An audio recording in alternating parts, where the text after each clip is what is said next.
Hello and welcome to the latest edition of the Total Saints podcast. This is our weekly get-together to discuss all things relating to Southampton Football Club. And as always, we're live streaming our podcast on Facebook, YouTube, Twitter and Twitch. So if you're watching along tonight, you can leave your comments and questions as we go. A massive thank you, of course, to our TSP patrons. We couldn't do any of this without you. You can visit patreon.com/Total Saints podcast to find out more about getting involved. And also a thank you to our sponsor for this week, which is NordVPN. Now, NordVPN is great if you're looking to add extra layers of security to what you're doing online. You can protect yourself and your information whilst using public Wi-Fi on any device. And you can also use it to access streaming sites around the world, which is great if you've ever looked for a film on Netflix and it's not there. The chances are it'll be somewhere around the world, and NordVPN can give you access to all of that and more. This week, you can grab your exclusive NordVPN deal by going to nordvpn.com/Total Saints. You'll get a huge discount off of your plan. Plus, you'll get your first 4 months for free. And it's completely risk-free with Nord's 30-day money-back guarantee. You can find the link in the show notes for the podcast and in our YouTube description. Now, coming up on this week's podcast, the South Coast is ours, and Ralph survives longer than the Prime Minister. So there's plenty to discuss, including that important away win at Bournemouth in midweek, and of course, a decent point against an in-form Arsenal. My name's Martin Starke, and I'm joined this week by Steve Grant, who's the owner of SaintsWeb. Also with us is Glen, the writer of the blog League 1-10, and Alfie House is the Southampton reporter for the Southern Daily Echo. All underpinned by our TSP patrons. This is episode 211 of the Total Saints podcast. Now, I want to start this week with an email that's come in. I always say drop us an email via the website and we'll read them out. Gary has got in touch to say, I religiously listen to all your podcasts, and I have to say it amazes me. I almost always agree with everything that you guys say, which is nice, around performance and Ralph, etc. Love the extra bits of tactical insight, which is way above my in-game ability. And of course, the bone-dry, sarcastic humour. Keep it up and big love. Thank you, Gary. Great to hear from you. Now, it was always going to be a tough afternoon, but Saints are only the second team this season to take points off the league leaders. And it was a 1-1 draw at home to Arsenal. Steve, was this the performance to be proud of that we've been waiting for? Yeah, for the most part, I would say. First 15, 20 minutes, we were very much on the back foot and looked like it could be a bit of a hammering and getting overrun completely. But basically, as soon as they scored, we had a bit of a reorganisation, changed the system slightly. Basically, changed the system to, I think, kind of what we all thought we might play in the first place. So I wonder whether Ralph has kind of outthought himself to a little bit of an extent there. But once we made that change, I thought we looked much more composed, looked like we had a very solid game plan. Didn't really test the keeper a huge amount in the first half, but second half we put them under a lot of pressure and got a deserved equaliser out of it. And to be honest, if anything, I think we were the ones that looked most likely to sneak a winner. It was quite refreshing, Glenn. For once, it seemed to be us, the better team in the second half. We've not seen that for a while. Yeah, I totally agree with what Steve said. Opening 20 minutes, we were awful. We were so passive and just not in their faces at all. And they could have scored 3 times before they actually did. But the second half with the tactical changes, and I think it was a change in attitude as well. And I know we're going to talk about him later on, but you know, Lianco's, it's his planet and we all just live on it. He was brilliant. He just adding something that we've missed. It's the sort of thing Oriol Romeo used to do. You smash into someone and it changes the whole mood. And I just thought he showed that we weren't going to be pushovers, we weren't going to be messed with, and like it or not, it is part of the game. Arsenal have got young players in the same way that we've got young players, and if you can put a couple of them off by smashing into a couple of tackles, it really makes a difference. Martinelli didn't want to know second half. And even Granit Xhaka was running away from him as well. So it was that was a massive thing for me. And I thought the amount of effort that everybody put in second half, as I totally agree with Steve, we totally deserve to come away with a point at the end of that. Alfie, who gets the credit today for you? Is it the manager? Is it the players? Is it the coaching staff? Or is it a bit of all three? Well, it's definitely all three, and I think the supporters as well, to be fair, because they were behind the team. I think, like Glenn said, I was really surprised, actually, that they didn't line up with the 5 at the back. worked against Arsenal last year, and you could see in the first 10, 15 minutes, Lianco, bless his heart, fullback, was having a bit of a difficult time, and they were getting overrun. So you have to give them credit for that change. Whatever they did to the 5 at the back with Moel Yunusi worked.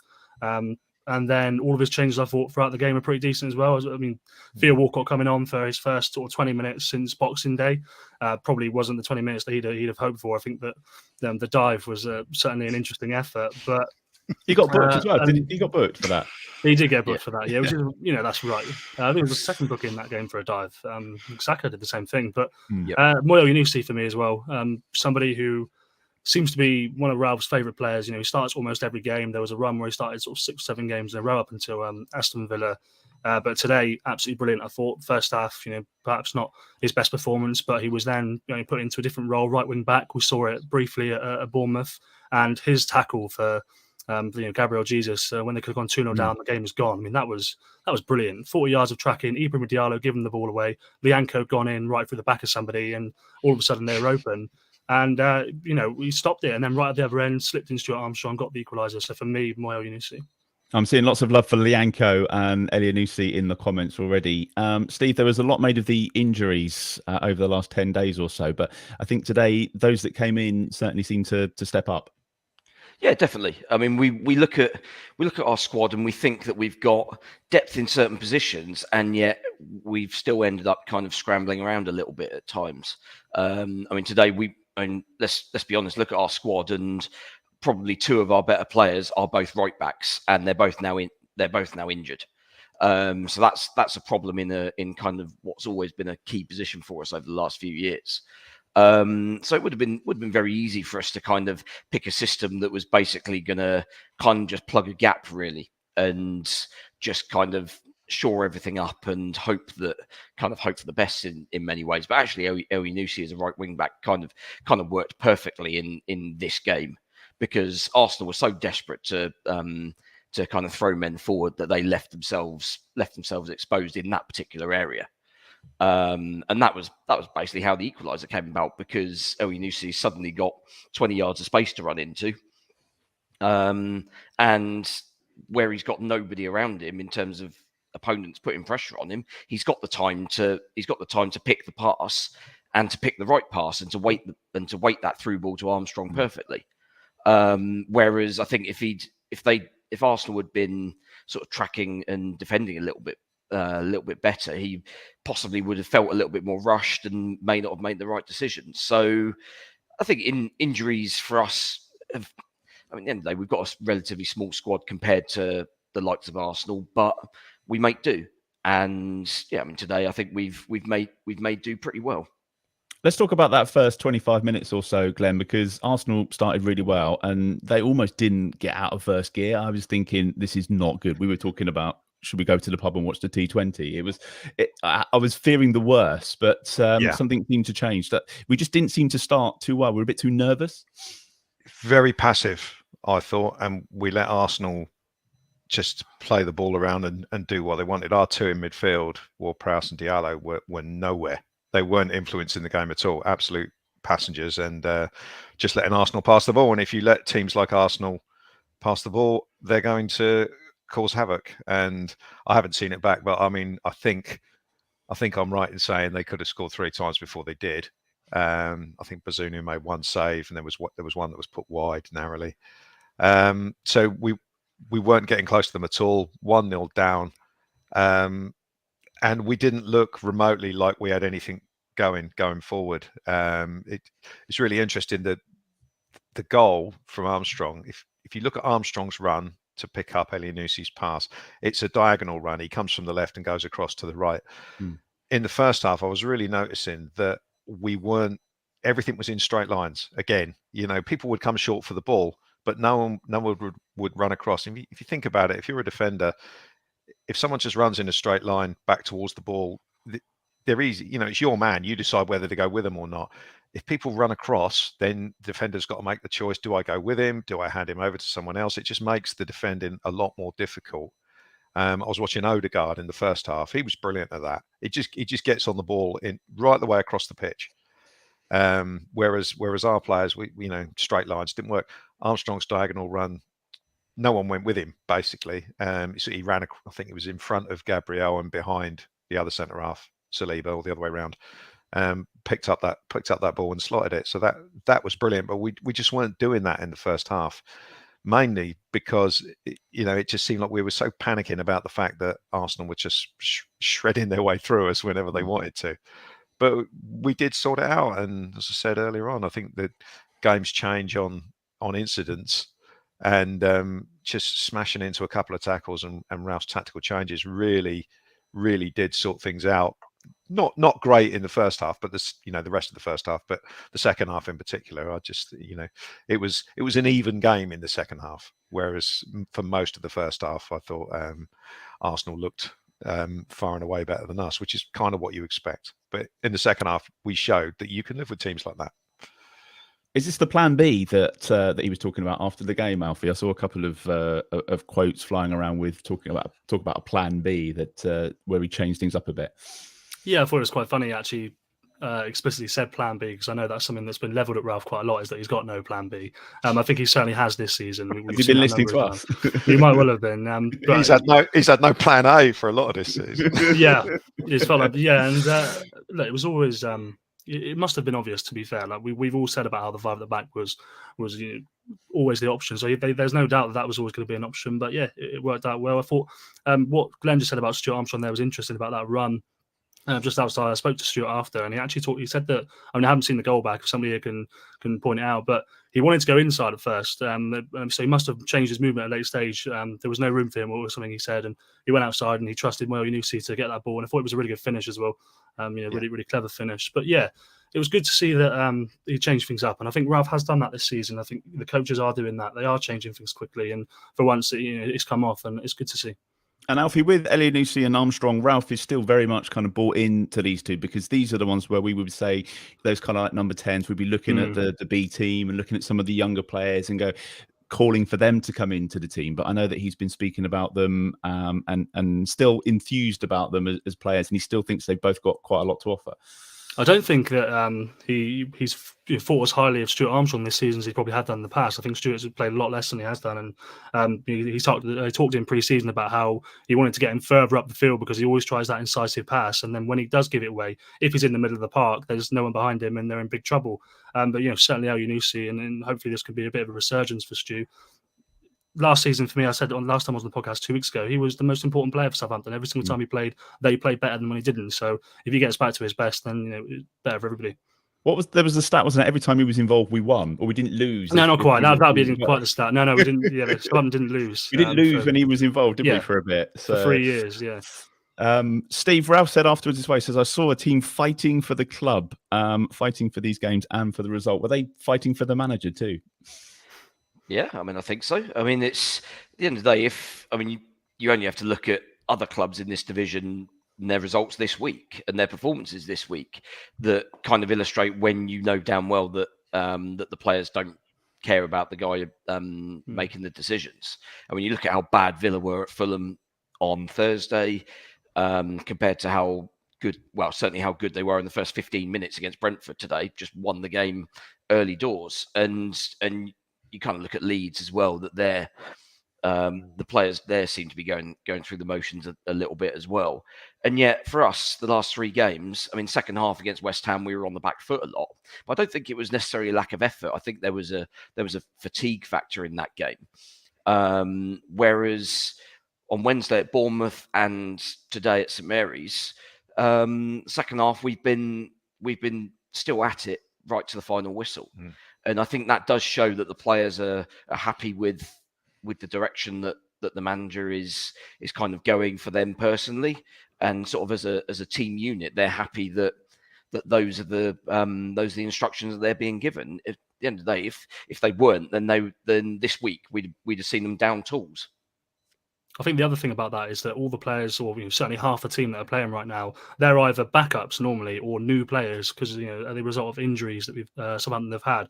So they're playing for the betterment of their careers as well. So I think they're seeing the benefits of that. Yeah, that's a really good shout, actually. Glenn, do you think we could have gone on to win it? I think that would have been a bit greedy, to be honest, especially after the first 20 minutes. Yeah, I think Steve said at the start that if any team looked like nicking it in the last sort of 20 minutes, it was probably us. I thought Sam Edozie had good impact when he came on as well. He's obviously a little bit lightweight. He's just looks like he weighs about 6 stone, but he needs to. If they get him the ball in the right areas, he can certainly do damage in that last 20 minutes.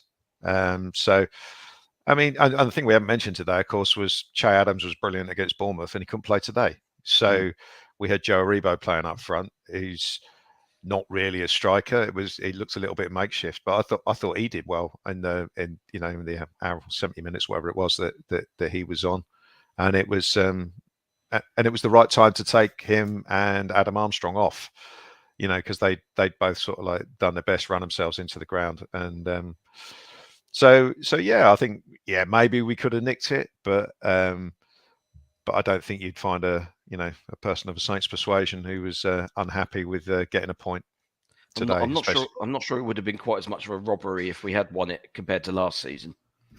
No, maybe not. Maybe not. 40% was it possession? I think today. I think I saw That's right, compared to 26 Yeah. last year. So Yeah. I guess the question, Steve, is going to be how we keep that intensity up. It feels a bit like a kind of a line in the sand almost. That was the game that we wanted to see in that second half. So it's how we keep that going and that momentum now. Yeah, I mean, ultimately, players have got to be able to put in these performances back to back. And I mean, they've got a week's break now until we play at Palace next on Saturday. I mean, by the sound of it, they were absolutely abysmal at Everton today. Yeah. So you do wonder whether they're on a little bit of a barren run at the moment, and we might be able to take advantage of that, perhaps. I mean, we've got a pretty reasonable record at Selhurst. It's a ground we quite like going to for the most part. So yeah, I mean, you would imagine there are plans in place this week to put a system in place for the weekend that nullifies the plentiful sort of pacey attacking threats that Palace have got, while being able to take advantage of what looks like a bit of a ropey defence for them. I mean, that's ultimately our issue, isn't it? That we don't convert enough chances that we created. West Ham first half, we had loads of chances, didn't do enough with it, and in the end didn't get the points. Today we've not really created a whole amount in terms of working the keeper, but we have taken the chance when it's come our way, and we need kind of more of the latter and less of the former. Especially against teams who are likely to be sort of in and around us. I think Palace realistically are still going to be sort of lower mid-table sides, and they're the sort that we've got to measure up against. And the injury, Alfie, for Che Adams, that was the major one on the team sheet when that came out. Nothing to worry about too much. Obviously fit enough for the bench. It was just a case of not recovered in time to start. Yeah, he's fit enough to bring him on, so you'd have to assume that a week he'll be absolutely fine. And we hope that, we don't know how long Romeo Lavia is going to take to get up to match fitness, as Ralph says. But if he's in full team training for a week, is that long enough to maybe see him back? Maitland-Niles will be fully rested as well. So. Yeah, and Glenn, just on the fullbacks, there's a centre back. Sorry, there's a couple of good combinations there and a couple of options that he's got now, which I feel like we didn't necessarily have this time last year. Those that have come in have done okay. Well, I think we touched on it last week. We have definitely upgraded the centre back area in getting the ones out the door that we got out, and when you if everybody's fit, then Chileta Zara is probably still a substitute, but I think he's did well today, though, didn't he? He's been very good the last 2 games. He's very a simple kind of defender. He doesn't do complicated things. He heads the ball, he clears it, he's in the right place when he needs to be. The one thing I noticed more in the Bournemouth game than today is that he doesn't seem to quite get there when there's a crowd of bodies around him, like defending corners and stuff like that. You don't sort of see him getting in amongst sort of 6 players to head it away the same way that Salisu does. Maybe that's a Premier League type thing that he needs to get used to, and hopefully he'll get better with that, because he's a big guy. He's got the build for it, hasn't he? Yeah, but he seems a little bit timid sometimes when there's loads of bodies around him. So that's the only sort of criticism I've got of him so far. I hate to bring the name Jack Stevens into it, but there are times when he just does look a little bit like that. But as a defender, he looks the type. He's not going to miss anything. He's not going to make sort of dumb mistakes. So yeah, I thought he was good against Bournemouth, and I thought he was good again today. So yeah, happy with that. And a word on the keeper, Steve. I think he's kind of like the last couple of games has really kind of started to show his class, and that he is definitely the number one. Good with his feet again. Yeah, did everything that was asked of him today. Couldn't do anything about the goal, obviously. I mean, the strike from that close range, unless it's basically straight at you, you've more or less got no chance. Everything else he dealt with. I think the one sort of vaguely difficult save he had to make from that Jesus volley was fortunately fairly close to him, so he was able didn't have to kind of go full stretch for it or anything, but still dealt with it, did what needed to be done. And the ricochet went away from goal, which always helps. I mean, quite often when your luck's out, even if you pull off a great save like that, it falls straight to the feet of an oncoming striker. So it's good that his kind of luck is changing a little bit in that sense. But yeah, I agree. His distribution's getting better. I mean, he's always been confident with the ball at his feet. He's never looked remotely flustered at all. It's just a case of whether he can get that range of kind of 30 to 40 yard passes that go over the attacking players out to our fullbacks. And quite a few of them were decent today. There are a couple which maybe a yard or two behind. I think Perro, there were a couple where he got the ball like a yard or two behind, and his control then let him down and the ball went out for a throw-in. But other than that, I thought, yeah, distribution was fine. Command the box was fine. There were a couple where he came and got rid. You can see on the TV coverage when he's communicating to the guys in front to basically just get rid. And I mean, it kind of sounds like should be absolute basics that even Sunday League keepers do this, but you'd be amazed how many keepers just fall into this sort of common mindset of, oh, I've just got to deal with what's around me. I don't have to marshal the people in front. When actually, no, we've seen a few of them. Yeah, well, exactly. You're the one guy that can see the whole pitch. So yeah, the communication thing is absolutely vital, and yeah, as I say, it does look as if that's improving. Yeah. Tell you what, Martin, I got one more thing to say about the centre halves, which I forgot, which I meant to say. Salisu absolutely back to his best. Yeah. The last 2 or 3 games, a couple of ropey passes today out of defence, to be fair, in that first sort of 20 when we were struggling a little bit. But in terms of actual defending and getting blocks in, getting tackles in, he's been superb the last few games. So hopefully he can keep that going, and back to his best. It'll be interesting to watch him at the World Cup as well. Yeah. Sonny says, good evening all. Can we acknowledge Theo Walcott for taking time out of his busy schedule to play some football today? And Ellie says, plus side of having a young keeper is that he gets better with every game. So yeah, good point. Let's chat about the other game earlier in the week then. Saints keeping a clean sheet at last, keeping the manager in a job as well. 1-0 the win away at Bournemouth. It was ugly at times, Glenn, wasn't it? But it was kind of win or bust. We had to win that one, so it was always going to be ugly. Yeah, we not got the Bournemouth lad coming on this time. No, he didn't fancy it. He's busy tonight. Oh, well, surprise. Yeah, it was ugly. Yes, it was. Second half, not a lot of football played in the second half, was there? We did enough. We got ahead, and in the second half, Ralph decided to again bring Lianco on and try to shut the game down, and we defended properly. And Bournemouth had nothing. They had nothing really. There was only one real alarm when Bazunu dropped the ball in the last sort of couple of minutes, but he kind of earned his luck there, I thought, with his performance, and Salisu whacked it away. So, I thought that was a good away performance. We got the early goal, got our noses in front, which I think we all thought was sort of important in this game, and I thought Bournemouth were largely terrible. They didn't really. They added nothing.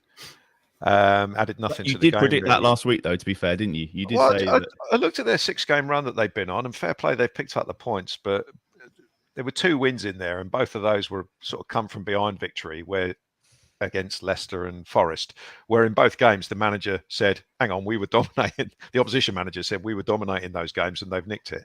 So I didn't think Bournemouth would be great, but I was surprised quite how flat they were. And bearing in mind they have won those 2 games coming from behind, I expected a real sort of Alamo effort in the last sort of 20 minutes or so. But there's last 15, we managed that superbly. Yeah, I thought they barely had a kick. Yeah, we just passed the ball around, and he wasn't great today. But Diallo, when he came on against Bournemouth, was superb. He just knocked the ball, ran it out of defence, and it just seemed like they couldn't get near him or anyone else. Stuart Armstrong had really good impact when he came on as well. We just having a couple more players comfortable on the ball, and we just passed it and saw out that game relatively comfortably, which, as long-standing fans of Saints will know, we're not usually very good at that. So it was comfortable. And apart from that time when Bazunu dropped the ball, I was relatively confident that we were going to get to the end and win that. And I was never worried about Dominic Solanke, whatever Jacob might say about that. So yeah. What was the sense of relief like at the end, Alfie, with the win and the clean sheet? I mean, it was nervy in the second half, and it's fine margins, but the substitutions paid off. He got Lianco on at the right time, and it had to be a win, and he got it done. Yeah, I think that probably is the biggest thing in just relief, because although it was a good away win, I don't think it was a particularly brilliant performance. It wasn't particularly inspiring. They were dealing with a lot of injuries and issues, but I mean, the way they played, Ralph set himself up for, had they not won that game, there would have been so many questions. Going 5 at the back, or 8 or 9 at the back from 60 minutes. Bringing the defenders on. I mean, I was really surprised to hear that some supporters were chanting "sacked" in the morning when Lianco came on, even though Southampton were winning 1-0. Did you hear it? Because I always question these things, because it only takes one microphone to pick up a couple of people. I could hear it, and I wasn't sure whether that was the Bournemouth fans, whether it was our fans, but there was no noise from the Bournemouth fans all night, so it could only have come from our end. No, I could hear it. The Southampton fans were the opposite side of the ground to me, but I could hear it. And like you say, I wasn't sure where it was coming from at first, but I think it obviously was from the Southampton fans. But he set himself up for that, didn't he, ultimately? Because to play so defensive against a team like Bournemouth, yes, they're unbeaten in 6, but we could see they had nothing to offer, really. So to then get the result was a relief, and typically they go for the celebrations and they lock hands and do the bow and whatnot, and you can gloss over it now, can't you? Because now they've had another good performance in the tank. They've got another point. You can move on from the fact that it wasn't a footballing miracle. It was 3 points away from home, but they've got it. They needed it. He's still in the job, and there's enough credit in the bank now for Ralph that the next few weeks there's no debate about that. Yeah, there was a few standout players for me. Steve, I think Coletta Carr was one. I thought obviously Diallo, Maitland-Niles as well. I thought was all right, Steve. Yeah, very good. And that was kind of the performance we were, I think, hoping for when he first came in, and I think he looked a little bit all at sea his first couple of appearances, but. Yeah, I mean that was excellent. He retained possession well. He knew when to lay it off, when to keep hold of it. And I mean, ultimately, that's something that that Prowse could probably learn a lesson from, based on the majority of his performances this season. But yeah, he was very good. I mean, let's be brutally honest. It wasn't up against much. I mean, he's up against the collective might of Lewis Cook and Jefferson Lerma. It's not like he's up against De Bruyne and Rodri, is it? But £60 million worth of midfielders, though. Yeah, you can only put you only do it against what they paid for them. Yeah. I think it's like 50, but yeah. Do it against what you're up against, and it's a good sign. It gives us options, and we know that Maitland-Niles is quite versatile and can play probably 4 positions, I think. Probably right back, both the 2 sort of pivot positions, and you could probably play him on the wing as well, I reckon, because he played there quite a lot in his early days at Arsenal. So he gives us a lot of options. So even if you've got fitness worries in other parts of the field compared to where you would ideally like to play, you can still kind of shoehorn him into the team and not disrupt the balance too much. So I think he's going to be very, very important going forward, and especially once we get restarted after Christmas, because those games are going to come thick and fast. It's going to be absolutely mental when we're playing a game every 3 or 4 days for 3 weeks to start. Just to sort of restart the season again. Everybody's going to be getting injured. Those first few games are going to be a weird pace, because I think teams are going to try and race out the blocks. but then the reality of the situation will kind of hit, and you'll have a number of games over that period that are just going to be terrible spectacles.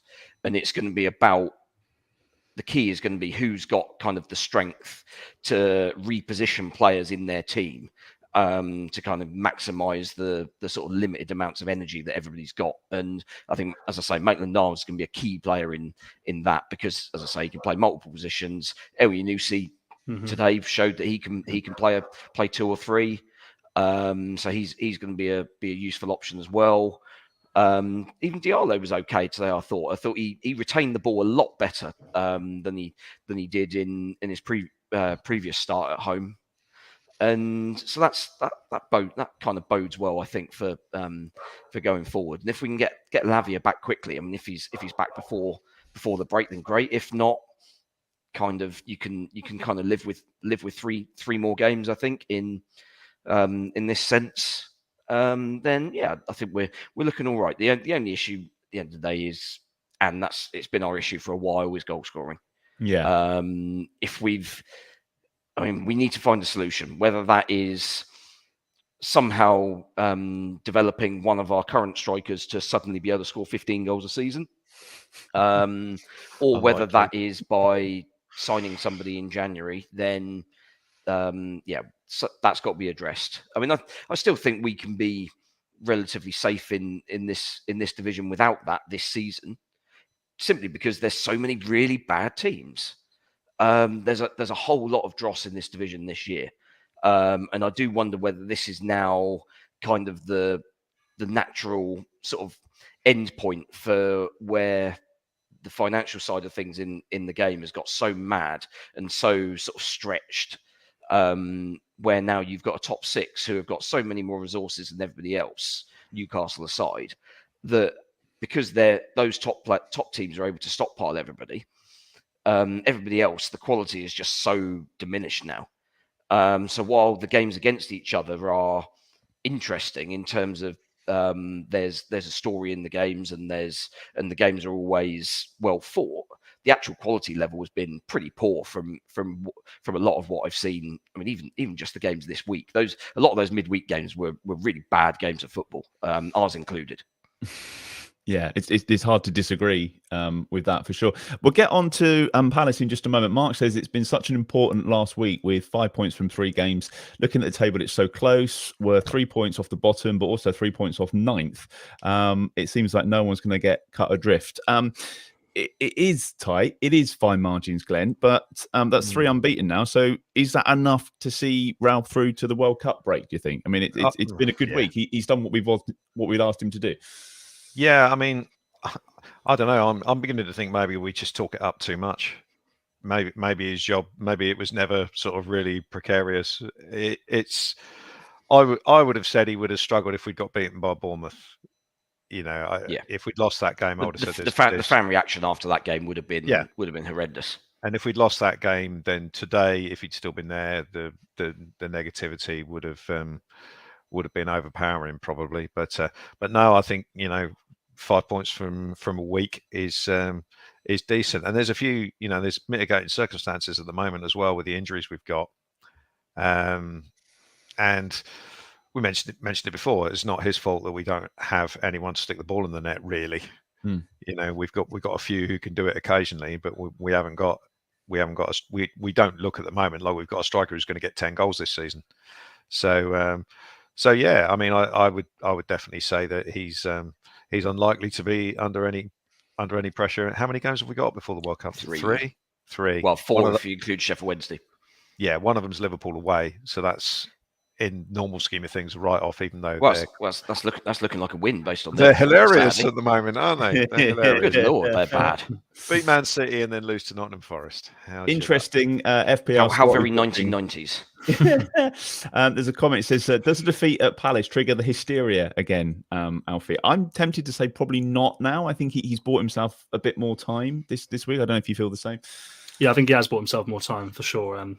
We asked for 4 points from these 3 games and we got 5. Does it trigger the hysteria again? I think there'll always be people that that think it's not the right way. I think some people have suggested, we're just papering over the cracks. He can't die, can he, Ralph? Whenever he seems to need a result, he gets it. So some will suggest he's beating Bournemouth and getting a couple of points against West Ham and Arsenal, really just going to kick the can further down the road. Are we going to be talking about the same things in January if he does stay through the World Cup as a result of getting these couple of results rather than cutting it off now and starting a clean? Me personally, obviously, I hope that that isn't the case. I hope they continue to do well, but I think Adam Blackmore keeps on mentioning one name, who's a manager in River Plate, I think it is, Marcelo Gallardo, and I think he's leaving his club this winter. But we've seen Wolves as well. Wolves, they've had to keep with their interim manager for the rest of the season. They've come out and announced to do them because they can't find a manager to manage them. And if nobody's going to say yes to the Wolves project, then is it going to be that easy for Southampton to find somebody? Do they want being told what to do by Mendes probably isn't necessarily in somebody's interest. If you're, I mean, like Michael Beale was obviously the guy who turned him down during the week. I mean, you look at him. I mean, he's been managing for 4 months at QPR. Obviously, seemingly doing a great job to begin with, but so young in the game, and it's bold of Wolves to approach him in that situation, but also pretty level-headed of the guy to just turn around and say, "No, this isn't for me at the moment." But there must have been a reason other than, I don't think it's the right thing to do. It's very refreshing. He's thinking about his long-term career, isn't he? He's thinking about longer term because he could probably earn a hell of a load of money, more money at Wolves, but he's probably thinking, I'll be there. If we get relegated, I'll then get sacked, and then I'm back at square one, and then he'd be looking at a job in League One. Yeah, so that was what surprised me about Rob Edwards going to Watford. It's like you've got a good job at Forest Green, and then you take the Watford job. You get a big payout for 2 years' wages for 3 months' work. But then you're not going to be there very long, don't you? Yeah. Having seen, people still take those jobs. Yeah, I mean, with the Edwards thing, I mean, I'd seen a fair bit of Forest Green in League Two last season, and they properly stumbled over the line basically from January onwards. I think their form was like 15th. But they built up such a lead at the start that it would have taken a proper Devon Lock stumble at the end for them to not go up in the end. So I actually think he moved on at the right time. It's just Watford kind of fooled us all into thinking, oh, we've changed. We're not going to go 3 managers in a year every single year. Now Slaven Bilic is there on a 12-month contract. Here we are again. 12 game contract. Well, yeah. So, assuming that we upset Steve. Yeah, he's gone. Mic drop. Assuming that the Palace game doesn't trigger the hysteria again, Glenn, what have you made of them? How do you reckon this one might play out at the weekend? Because I think it was 2-2 on our last trip to South London. It's always a close game. To go, yeah. It'll be an interesting one. I mean, I'm already thinking of Lianco against Wilfred Zaha down that side of the pitch. I had that for sure. That'll just be fantastic. So. That'll be really interesting. There's no way that 90 minutes goes by without there being some sort of square up on the pitch with Prowse chipping away at the background, in the background saying something as well. So, I'm looking forward to that. Do you remember Lianco's debut against Sheffield United in that cup game where he had that to do with Ollie McBurney? Yeah. I can see something like that. I mean, Palace this year, I kind of expected them to be one of the better sides this year. When I looked at them on paper, I thought, they could sort of, break the top 10 this year, but it hasn't really happened for them yet. I think they're missing Conor Gallagher, obviously, from midfield, who was only on loan last year. I like certain elements of their side. I think their centre backs are good. Gay and Anderson, I think, are decent. Fullbacks, not so much. Mitchell and Ward, I think they can definitely be got at. They're not great, sort of defending the back post, that sort of thing. They've got some decent attacking players. Bit of an idiot though he is. Zaha is decent. Eze, Elise, good players. Good. Not sure about up front. Odsonne Edouard just doesn't seem to have done too much since he's come down from Celtic. So in midfield they seem to be a little bit weak as well. Again, missing Conor Gallagher. So I do think it's an opportunity. I watched a bit of their game against Everton, and they were truly dreadful. It's got totally outworked, outrun in midfield. They actually had he's the striker who never scores apart from against us. Jordan Ayew was playing. There's a list of those. But he's playing sort of central midfield, and he just didn't look comfortable at all.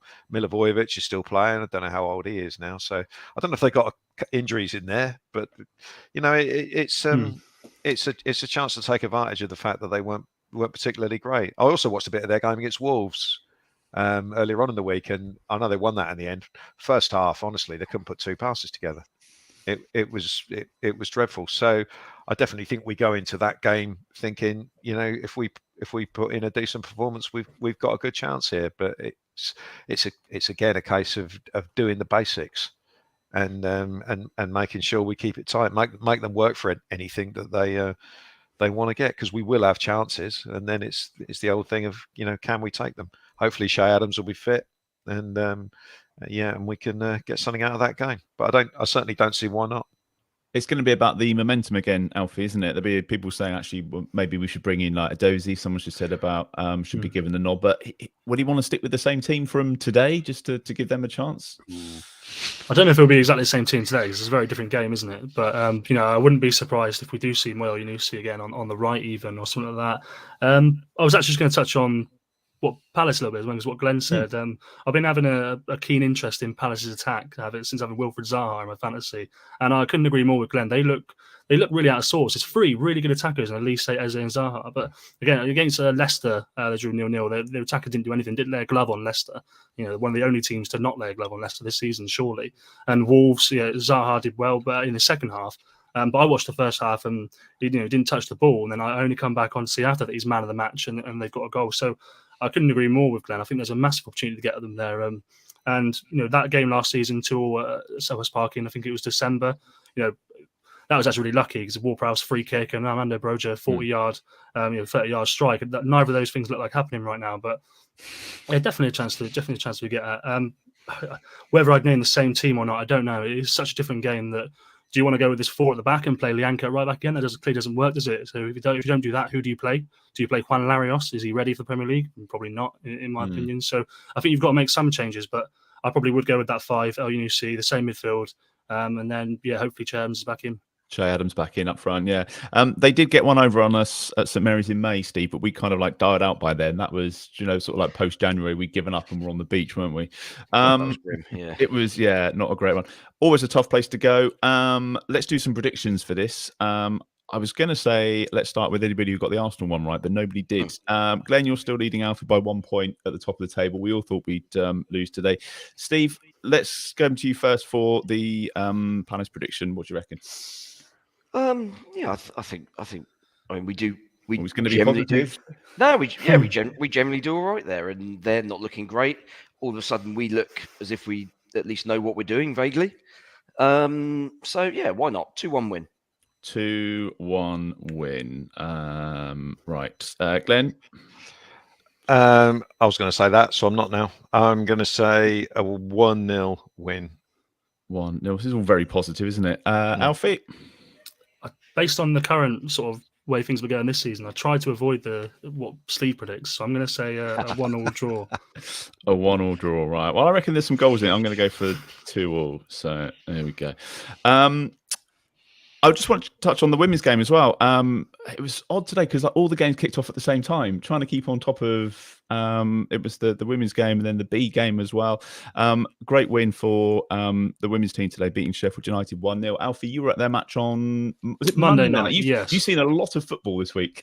Yeah, too much. Well, no, I don't know. Not enough, actually. No, they were really good on Monday. We spoke about the game beforehand, but Birmingham are a side who, cup winners in the last sort of 5 years. They're in the WSL last season, and I spoke to Marianne Space-Curl after they got a 1-0 win, and they'd edged them out. She said that it was like a boxing match, and they'd laid the knockout punch eventually, and it did feel that way. But I asked her what her message was to the players, and she was keen to say that it's not the pinnacle. What we've achieved today is good. We've beaten an established setup. It was a fourth good result against a fourth good team in a row, with Palace, Bristol City, Lewis as well. And then they've gone and they've won one again away on the road today. And you just think that anything really is possible in that division. Coventry United, only one team goes down in the Championship, which is a disgrace, because last season we were on the other end of it and we're saying, Southampton have got to win the league and then win a playoff to go up, which is a joke. There should be two, but by that virtue, on the right side now, Coventry United got no points after 6 games. You say that Southampton, they're going to be in the Championship next season already. They've already established that, and from here on, it's just looking upwards. All part of the plan. which is good. Brilliant. Thanks very much for everything this week. Don't forget you can follow Total Saints Podcast on Facebook and on Twitter. It's at Total Saints Pod. Our website is totalsaints.co.uk. That includes a link to our online shop, which is Total Saints Icons. And you can drop us an email during the week as well, if you like. We're also on Patreon, where you can find out more about supporting the podcast with a monthly contribution. It's patreon.com/Total Saints Podcast. There's 4 different tiers on there, ranging from £5 to £20 per month.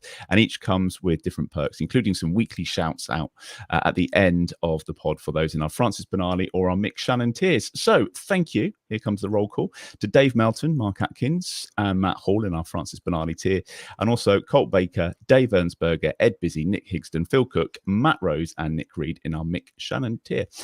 Thanks, Steve. Thanks, Glenn. Thanks, Alfie. Is it just the one match this week for you? There's no B games or women's games? Women at home with Sunderland as well, so 2. Right, okay. Another busy week then. We'll catch up next Sunday night. Thank you for listening, and we'll see you again soon.